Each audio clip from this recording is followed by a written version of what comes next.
Malachi, how does this year feel as opposed to last year with now you're being counted on more so than coming in?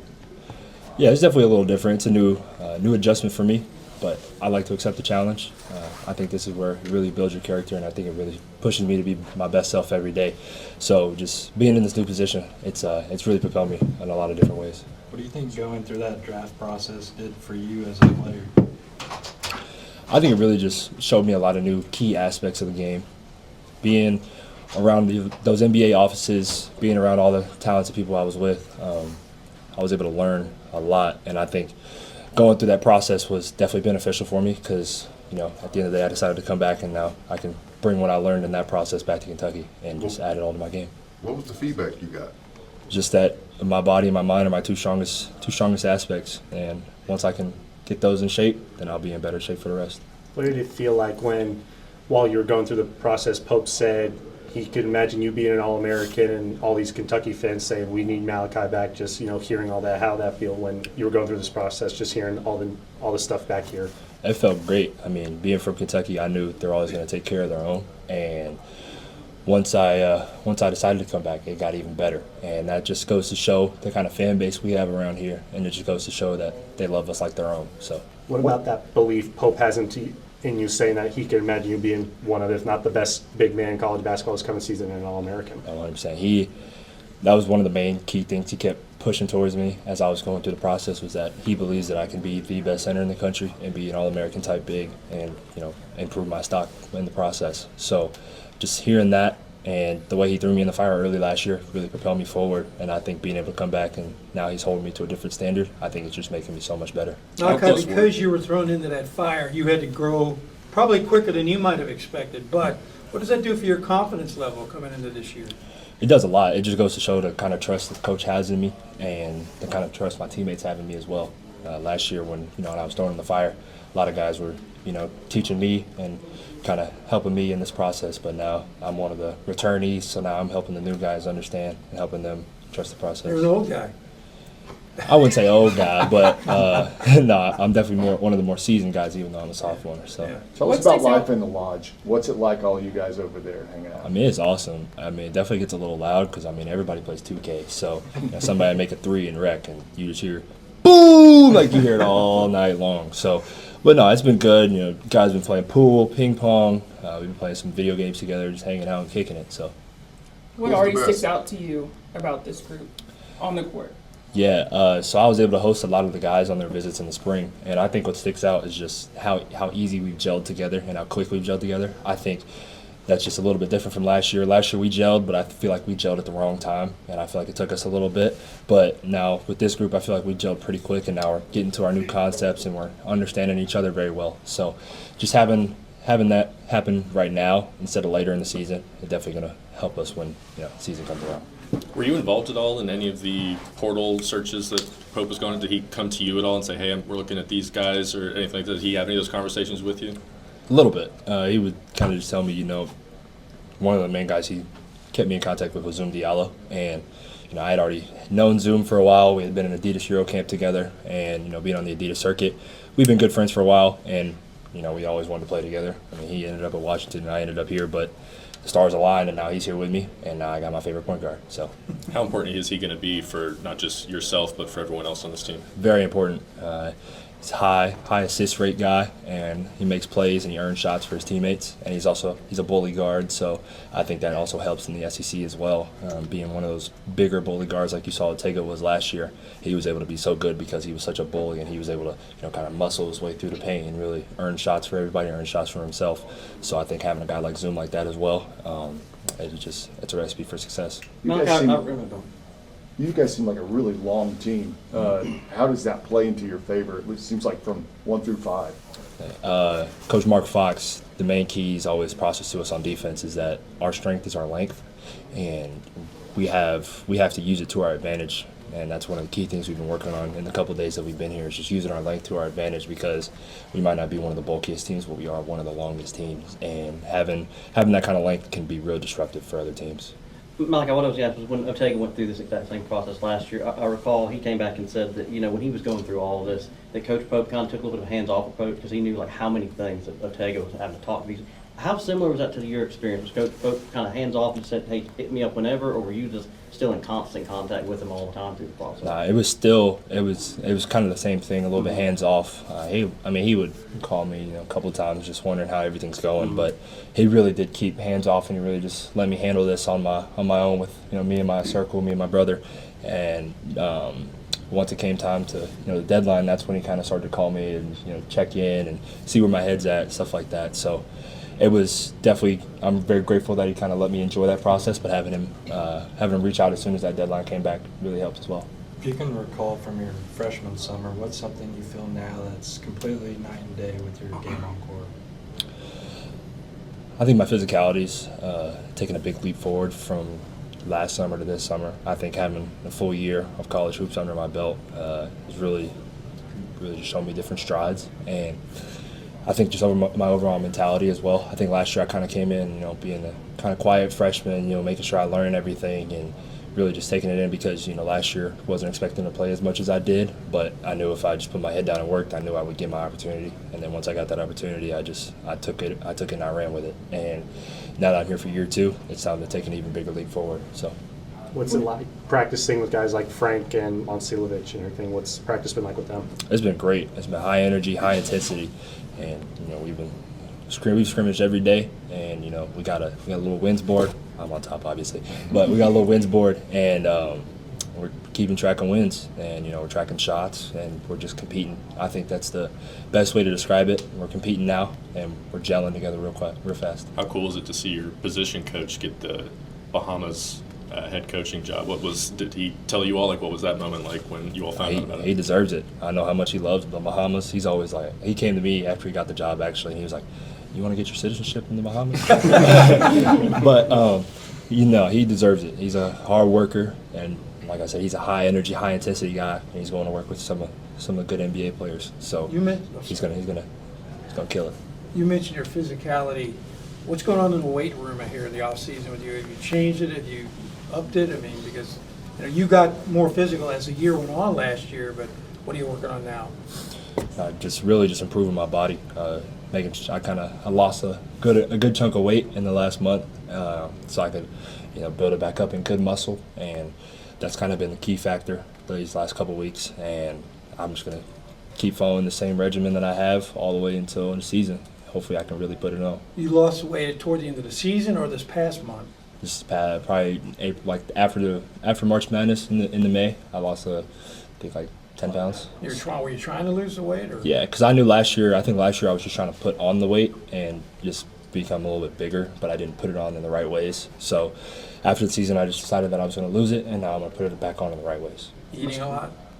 Yeah, I mean a good bit, but it's no more Raising Cane's, no more fast food, no more Taco Bell at late nights. Just really taking serious care of my body and just making sure that I'm fully prepared. So is stamina, conditioning, being able to get, I think you were 22 minutes a game last season, you're trying to up that, does that go into that as well? Yeah, one of the big key factors was, when I did decide to come back, that I need to boost it up to maybe 28, 30 minutes a game. So I got to get my body in shape for that, and that's all I've been working on every day, doing conditioning, making sure that I'm able to play 30 minutes a game with no breaks. Like when we spoke to Coach Pope first time last summer, he mentioned the defense was ahead of the offense at that time. Do you feel is that the same for this team, or do you feel like offense is better, or about even so far? I think it's about even. I think we have a ton of guys that take pride in both, and I think when you have guys take pride in both, it really propels you forward, especially when some guys they only want to play offense, they don't really want to play defense, but you got to get stops to get offense. So I think when we got guys that want to do both, and we got guys that are real into defense. So having guys like that it makes it so much more fun, so much more high energy. Do you have more creators? That's what Pope was saying, guys who can create their own shot. Yes. We got Zoom Diallo, we got Alex Wilkins, we got Mason Williams, guys all over the court that can create for themselves. Milan, for example, he can create for himself. Y'all seen it. We played him in March, and all he did was create for himself. So, but we got guys that can create for themselves, and we got guys that can create for others too. So, Pope got exactly what he wanted in this portal. Pope's beard has been a topic of discussion. Is this something that you all notice a different persona that he has when he has a beard, or is it just, it's still Pope, he just has a beard? Yeah. next time y'all see him, make sure you let him know that he got the beard from me. Because I started growing mine out after the season was over, and then I think he just saw how mine was looking. He's like, you know what, I want to try that. But nah, I think he's come in with a little different demeanor. He's just holding us to the highest standard of what Kentucky is, and I think now that he's doing that, he's got the dark side now. So You think you convinced him to do your hair too? Could you convince him to grow his hair out like you think? probably not. I mean, if you go back and look at his NBA pictures, I mean, it was like it was crisp, but I don't think he grew it back out though. Malachi, this time last year, you talked to us about being a local guy who stayed home. What was that year like for you, living in that spotlight, being a local guy? Not everything went perfectly, obviously, this year. What was it like handling that? Yeah, being from Kentucky, I knew kind of what it meant to be able to wear this brand and be able to wear this jersey, and I had to represent it in the right way, which means I had to play the right way. So I wasn't going to let any ugly basketball come my way, and I had to carry myself to the highest standard even when I'm off the court. So just having that kind of in my back pocket and just having that, kind of just in the back of my head, it really just made sure that, I carried myself the right way. How much did it help you that family and friends were close by when things weren't going perfectly? It was great because, if things weren't going great, then I knew I was only, 20, 30-minute drive either direction from my brother in Richmond or my parents in Georgetown. So just having them around, it made so much more of the hard moments so much easier. Could you tell us about Frank? Frank's a guy, man. We were in the weight room this morning, actually, and, we're doing dumbbell rows, and, they said nothing below 50, but I think Frank took it to an extreme, and he said nothing below 100. So, no, but Frank's a big guy, and he's loud, energetic, so all I'm going to say is, BBN, you better be prepared. He's going to surprise some people. Do you remember all the teams that you met with, worked outs, did meetings with when you were going through that pre-draft process, what those teams, or which teams they were, and kind of how in-depth they went? Yeah, I met with a bunch of different front offices. Met with the Thunder, met with the Lakers, the Clippers, the list goes on and on. I met with the Celtics, Portland. I met with everybody. But yeah, just they went into real key depth, watched a lot of film. But mostly the key things of those meetings were just to kind of get to know me and for me to kind of get to know them and understand like what they're about and what their program's about. So the meetings were really cool. They broke down a lot of film, and like I said, that was a big learning process for me. And now that I was able to learn it, I can bring it back here and put that in my game. So next year it's a little different. Was it an easy decision to come back, or was this a pretty difficult call between either that or staying in the draft? It was a pretty difficult decision. I was talking with my brother and my agent every single day. Just kind of handling what they were hearing, the kind of feedback they were getting. We kind of just one day we got some of the feedback and we were like, you know what, it might be best in our favor to go back and really improve this next year and to really become, like Pope said, the best center in America, become the best All-American center in the country, and then really just have that for next year. And I think next year's my year. How aware were you, I guess, of some of this? Like, when people thought you were maybe going to be staying in the draft, the fan base was kind of like melting down. Were you aware of like just how all that was being received at the time? A little bit, but at the same time, I was kind of staying off social media at that point. I think it was in my best interest because I wanted my full focus to be in that process. And then once it was time to make my decision, I kind of turned back on social media. And then she said I was coming back, and then I had to put away my phone for a couple of days, I'm not going to lie. Malachi, when you were being recruited, obviously guys come in and blow all the sunshine at you about how great things are going to be. Was the NBA the opposite of that? I mean, what was it like hearing people, I don't want to say they're tearing your game down, but looking for your flaws? Yeah. No, I think when you're going through that process for the NBA, they kind of just really break your game down to like real certain pieces that you can fix, but also real certain pieces that you're good at and what they can use in their offense and what they can use on their team. So I think having kind of bits and pieces of both, I think that kind of helps, it kind of helps those strides that you want to make in your game. When you're hearing them from, the place you want to be, I think it just pushes you so much better.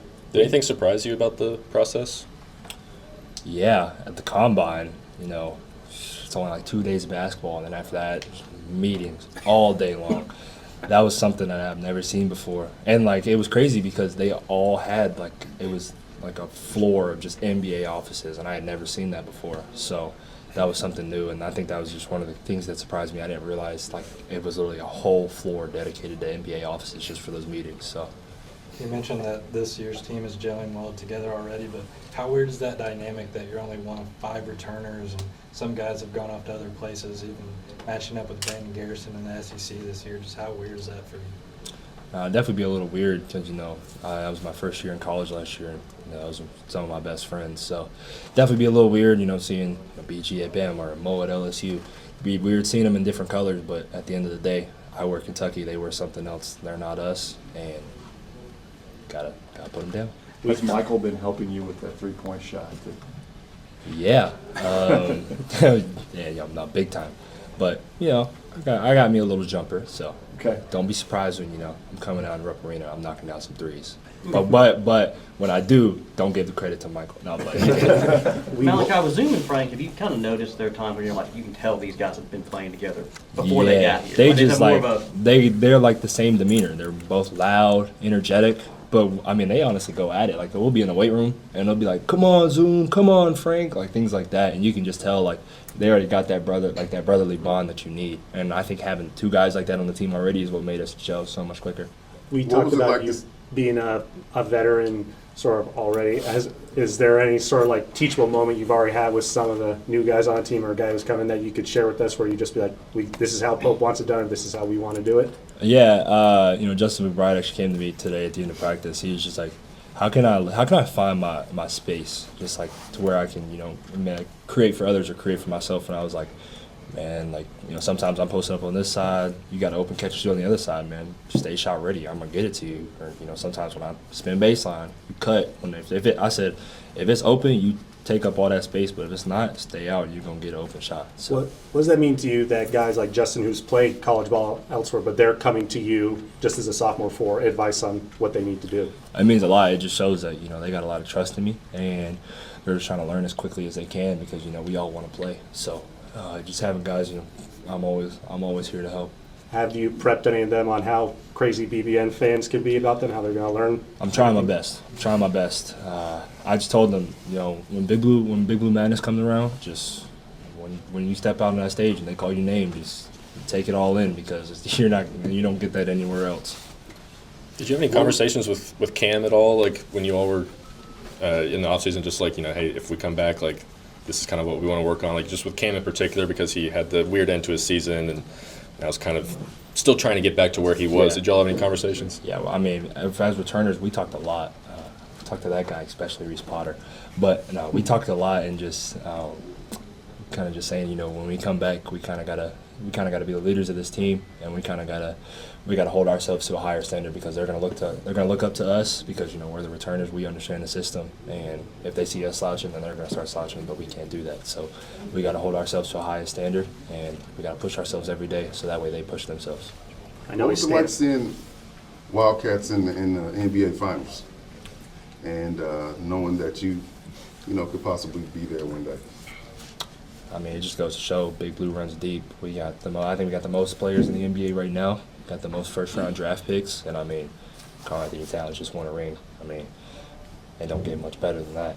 Have you met Cat before? Yeah, I was actually able to interview him last year, so that was pretty cool. And he said that his dream was to win a championship in the NBA, so he did it. Malachi, I have a question. Who is the worst 2K player, and if you, why are you the worst 2K player? The worst 2K player would probably be me, and that's just because I don't play video games. You think that's important to be able to, take time off, be able to get with your guys? Like, why are you so bad at 2K? That's my question. Like I said, I don't play video games. I'm more of a movie guy, so. Like, Yeah. I know he's standing right there just asking that, but what's it like playing with Reese? You're both Kentucky kids, both big men, so what's it like, playing with Reese? You can wait till he's got off, you have something else to say. Man, Reese, he's just super cool, man. Having a guy like Reese, last year he didn't get to play, but he was he was making us work every single day in practice. And, you know, sometimes you need a guy like that. And now he's got his opportunity this year. And now, I mean, I still believe it. I said it all the time last year, but I believe we have the best front court in the country with me, Reese, Frank, and then Justin and Uzme. So having guys like that, even Milan, even though we got jokes with him, if you know, you know. But no, we got the best front court in the country. And anyone that disagrees with that, they're going to be showing why. Speaking of Uzma, we've heard that he has the Uzi nickname. Just how has he been able to kind of adapt to the college level so far? What have you seen from him? He's learning quick. He's getting good. But it's actually funny. We were on Instagram the other day, and his fan page name was Lil Uzi Vert. So we saw that, and I mean, BBN, everybody needs to know this. When he makes a three in Rupp, we're all gonna be yelling ooze. That's what we're gonna say. That's what we're gonna say all the time. What are you doing, bro? Good God, Mr. Kentucky. You little freshman. Yeah, Malachi, you've probably been asked all these questions. Is there one question that we haven't asked that you would really like to answer? Is there one question Yeah. that I would like to be asked? Yes. Ask me anything about my teammates. I'll give you a little story or something. What's it like with Mason and his dad being a coach? What's that like? Mo's been very helpful. Mason, he's just a little freshman. I gotta deal with him later. But Mo's been very helpful, especially early on. Like even when I came back when we started like the spring stuff, he'd already been hired. So he was very helpful in those spring workouts that we had before the combine. And then now I'm back, he's been helping me every single day. And then Mason, he's just, like I said, he's a brute, he's a point guard, and you need that in the SEC. So we got some good stuff going. One of the things we've heard about teammates is the word unselfish. How does that play off of somebody like you? It works great. I mean, I'm unselfish as it gets, and having other guys that are unselfish, I mean, we might be sitting around passing the ball until there's 1 second left on the shot clock. We're just going to get a wide open shot. But, I mean, sometimes it's what you got to do. And that's one of the things Pope talks about, is just being unselfish and making plays for others. How often in the off-season have people brought up that LSU shot to you? Been a good bit. Pretty much everywhere I go. It's more the little kids. They come up to me and they're like, "Man, I remember watching your shot on TV or something," and I'm like, "Yeah, that was me." But no, it was a great moment to have last year, and now I'm just reaping the benefits. Yeah, Malachi, I was going to ask you, you said you love talking about your teammates. With Milan, I'm just curious, what has it been like, I guess especially the first time you got on the floor, it's like, now you're teammates with this guy who was on the team that ended your season, like last season. Kind of crazy that how college athletics is now. Not as crazy, but at the same time, it's been fun. I mean, Milan, we've been golfing, going to get food, just hanging out. We've been doing a lot, and he's the best shooter in college basketball, and I mean, in Pope's offense, he loves to shoot threes, so Milan's going to love that. Who's the better golfer? I'd say him. I'm getting into it right now. I don't got clubs that fit me yet, but once I get fitted for some clubs, I'll be dangerous. But like I said, I'm not a golfer. I'm a basketball player, so got to be good at basketball before I'm good at golf. Golf is more for, when you retire and everything. I know a bunch of you all went to a children's hospital. I think that was this week. Just what was that experience like? It was kind of a team bonding thing too, and any stories you'd like to share from any of the kids you met? Yeah, there was a kid I've actually kept in touch with for a while. His name's Jackson. I took some of my teammates in there to meet him. I met him at Dance Blue, and we've been playing Fortnite together. Got his PSN tag, and we're gonna play some Fortnite. Me, him, Cam, and Trent. We're gonna play some Fortnite together. And I brought my teammates in there to meet him. He's such a cool kid, and I think we walked in there, and I think the guys really took in what it means to be at this brand. We walk in any room, we're gonna brighten somebody's day, because they might not be as fortunate as us, but we're taking time out of our day to go see them. We're having fun with it. And I just wanted them to realize how much fun that these kids are having with us. So. Real serious business here. You told Reach you're more of a movie guy than a video game guy. You got a top 3? That's hard, man. That's hard. I watch a ton of movies. Number 1 would have to be Step Brothers. I know that movie word for word. That's a great movie. Number 2, probably gonna have to be the Michael movie. I thought it was really, really good. And then number 3 would probably have to be Central Intelligence. Dwayne The Rock Johnson and Kevin Hart. Perfect duo for a movie. So, Who would play you in the movie? And your biography? my brother. He wants to be me so bad. Yeah, a lot of Big Blue dads out there. Any shout out Father's Day that you want to give the Big Blue Nation? Shout out to my father, Louis Moreno. That's my guy, man. And shout out to Mike Grace, too. That's my other guy. And Tim Skolton. That's my other guy, too.